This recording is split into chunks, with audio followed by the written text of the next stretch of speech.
Hello everyone, welcome to Brain Box. I hope you all are fit and fine. अभी हमारा ये series जो easy English का चल रहा है उसको कंटिन्यू करेंगे, जिसमें हम पढ़ रहे हैं एक्टिव एंड पैसिव वॉइस। आप कनेक्ट हो सकते हैं मुझसे इंस्टाग्राम, टेलीग्राम, फेसबुक, ट्विटर और यूट्यूब से। अभी हम लोग कंटिन्यू करेंगे जिसका नेक्स्ट है पास्ट परफेक्ट टेंस। पिछले वीडियो में हम सिंपल पास्ट टेंस और पास्ट कंटिन्यूअस टेंस पढ़े। आई होप कि सिंपल पास्ट टेंस और पास्ट कंटिन्यूअस टेंस आपको अच्छे से समझ में आ गया होगा। अगर फिर भी समझ में नहीं आया है, जहां कहीं भी आपको डाउट लग रहा है, आप मुझसे जरूर कमेंट करके क्वेश्चन करें। Next one is past perfect tense. Past perfect tense में अगर कोई सेंटेंस होता है तो हम उसे पैसिव वॉइस में कैसे इंटरचेंज करेंगे या फिर कैसे ट्रांसफॉर्म करेंगे। तो पास्ट परफेक्ट टेंस के सेंटेंस को पैसिव वॉइस में कन्वर्ट करने के लिए क्या करते हैं, जो बेसिक रूल है वो वही है कि एक्टिव वॉइस में जो ऑब्जेक्ट होगा उसको पैसिव वॉइस के सब्जेक्ट की जगह पे लिखेंगे और फिर उसके अकॉर्डिंग हेल्पिंग वर्ब का यूज करेंगे। और आपको पता है कि आप प्रेजेंट परफेक्ट में हम क्या कर रहे थे, हेल्पिंग वर्ब का बीन का यूज कर रहे थे, कंटिन्यूअस में बिंग का और परफेक्ट में बीन का, BEEN बीन। और फिर वर्ब के थर्ड फॉर्म का यूज करते हैं, उसके बाद बाय, और फिर एक्टिव वॉइस का ऑब्जेक्ट एक्टिव वॉइस का सब्जेक्ट पैसिव वॉइस के ऑब्जेक्ट की जगह पे आएगा। अब इसी रूल को यहाँ हम देखेंगे कि जैसे यहाँ क्या है, आई हैड, तो आई एक्टिव वॉइस में आई सब्जेक्ट है,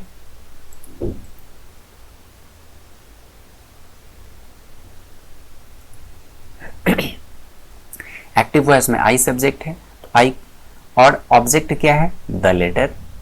तो द लेटर को सब्जेक्ट की जगह पे लाएंगे, तो द लेटर।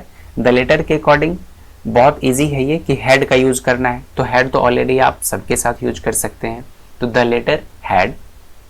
और फिर बीन का यूज करते हैं, द लेटर हैड बीन। यहां तक तो बिल्कुल क्रिस्टल क्लियर होगा। वर्ब के थर्ड फॉर्म का यूज करेंगे, और वर्ब क्या है, रिटेन, मीन्स की राइट, राइट का थर्ड फॉर्म है रिटेन। तो ये और इजी है कि आप रिटेन, जो कि एक्टिव में भी थर्ड फॉर्म ही है और पैसिव में भी थर्ड फॉर्म का ही यूज करना है, तो जस्ट वही लिखेंगे रिटेन। बाय, जो सब्जेक्ट है एक्टिव का वो पैसिव के ऑब्जेक्ट की जगह पे आएगा, आई का ऑब्जेक्ट फॉर्म क्या हो जाएगा, me, that is the letter had been written by me. Next one is someone had stolen my umbrella. अब आप समझ गए होंगे कि जब यहाँ समवन होता है, एनीवन होता है, तो वहां हम उसको ओमिट कर देते हैं। इट मीन्स कि पैसिव वॉइस में हम उसको नहीं लिखते हैं। तो फर्स्ट सेंटेंस का जो ऑब्जेक्ट है वो है माई अम्ब्रेला, और माई अम्ब्रेला के साथ हम हैड का यूज करेंगे, तो माई अम्ब्रेला हैड। ये बहुत इसलिए इजी है क्योंकि हम सिंगुलर, प्लूरल सबके साथ हम हैड का यूज करते हैं, तो यहाँ कोई इशू ही नहीं है कि किसके साथ हैड का यूज करना है, क्योंकि सिंपली सबके साथ यहाँ आपको हैड ही यूज करना है।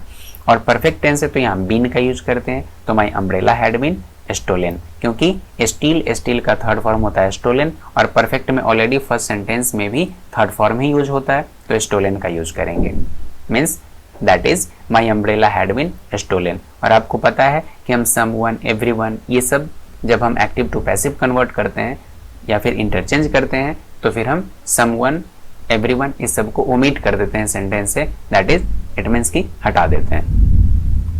Next one is I had informed the police. तो फर्स्ट सेंटेंस का ऑब्जेक्ट क्या है, द पुलिस। द पुलिस को सब्जेक्ट की जगह पे लाएंगे, द, यहाँ एक मिसप्रिंट है, द पुलिस होना चाहिए।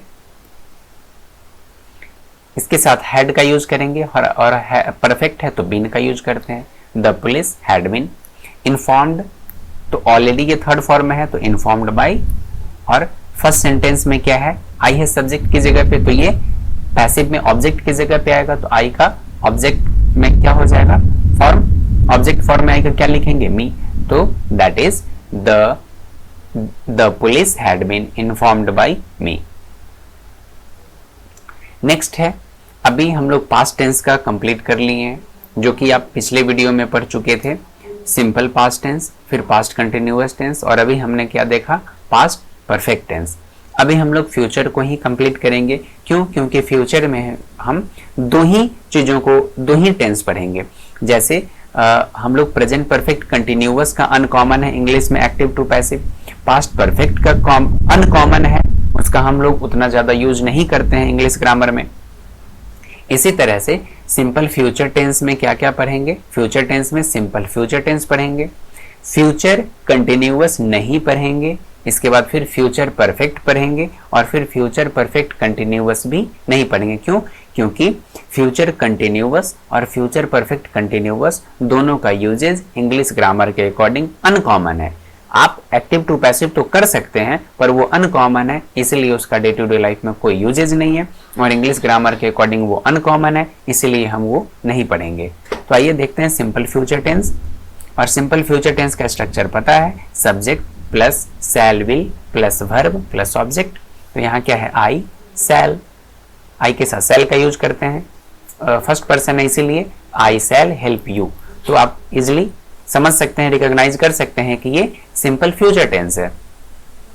पर जब सिंपल फ्यूचर टेंस को पैसिव में कन्वर्ट करेंगे तो क्या होगा? जो बेसिक रूल है वो वही है।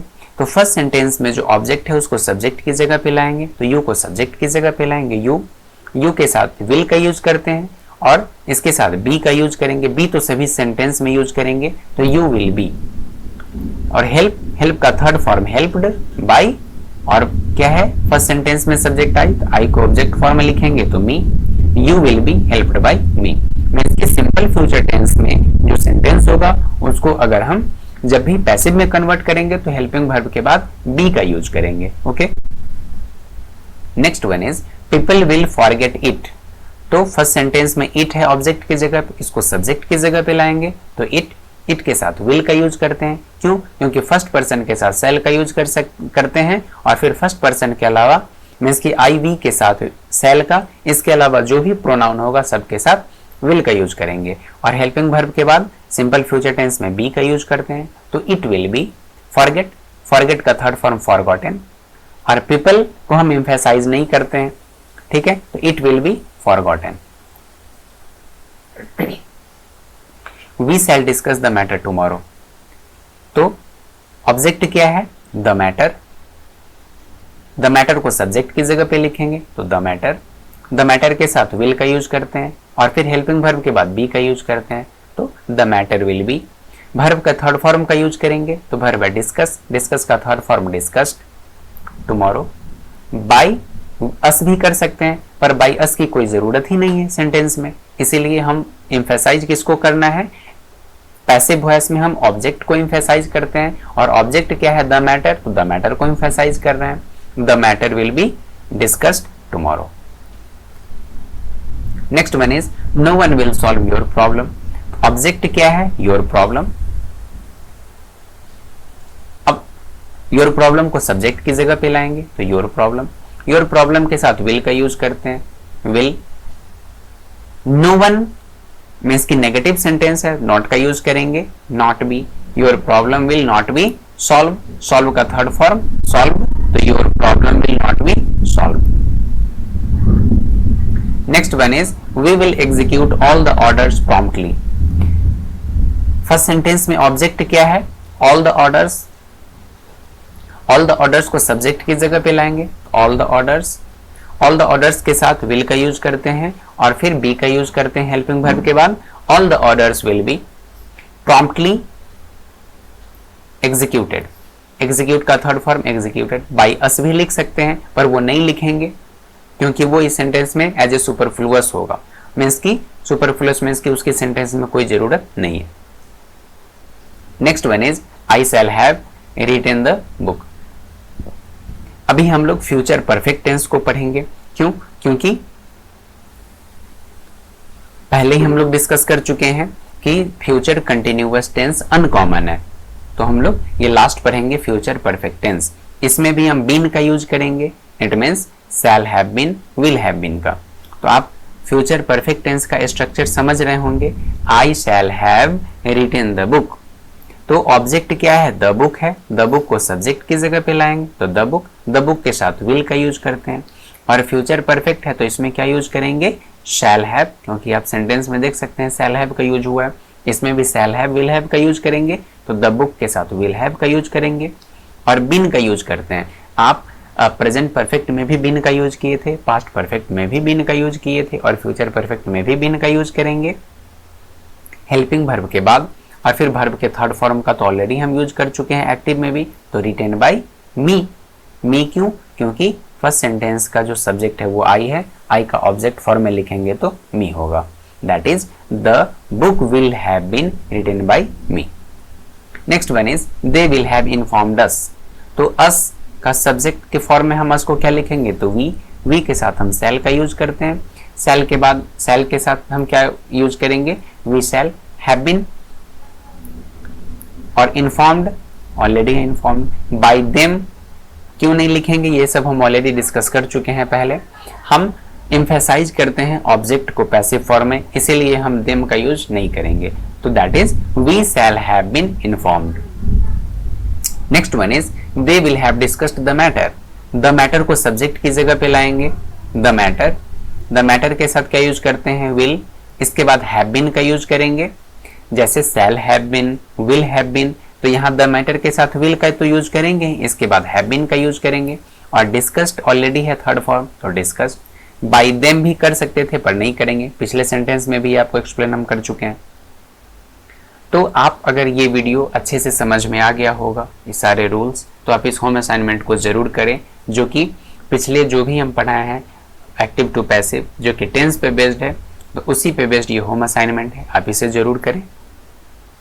और ये हमारा इनिशिएटिव है ब्रेन बॉक्स एजुकेशन, जहां आप इजिली एजुकेट हो सकते हैं, आप अपने सारे कोर्स को कवर कर सकते हैं। हमारा फ्यूचर में बहुत सारी आगे प्लानिंग है कि हम बहुत सारे स्मार्ट कोर्स ऐसे लाएंगे जिससे आप इजीली और इंटरेस्टिंग वे में अपने स्टडी को कर सकते हैं और अपने स्टडी को आप इंटरेस्टिंग बना सकते हैं और इजीली आप चीज़ों को समझ पाएंगे। जैसे मल्टीप्लिकेशन का एक मेरा सीरीज है जहां आप इजीली बिल्कुल कैलकुलेशन कर सकते हैं, वन स्टेप में मल्टीप्लिकेशन कर सकते हैं। इजी इंग्लिश का सीरीज है जहां आप इंग्लिश को बहुत इंटरेस्टिंग वे में और इजीली सीख सकते हैं एक अच्छा एग्जाम्पल के साथ। साइंस का इंटरेस्टिंग फैक्ट्स का वीडियो हम लाने जा रहे हैं, ठीक है, इन फ्यूचर में प्लानिंग है जहां आप साइंस के फैक्ट्स को समझेंगे। ऑक्सीजन क्या है, वह किस किस फॉर्म में होता है, मैटर्स क्या है, सारे सब्जेक्ट को हम कवर करेंगे और बहुत ही इंटरेस्टिंग वे में। आप जब इसे देखेंगे तो आपको बहुत अच्छा लगेगा और धीरे धीरे हम अपने वीडियो को और इम्प्रूव करने का प्रयास करेंगे। पर आपको जहां जो परेशानी लग रही है आप उसे जरूर कमेंट करें। That's all, thank you and God bless you all.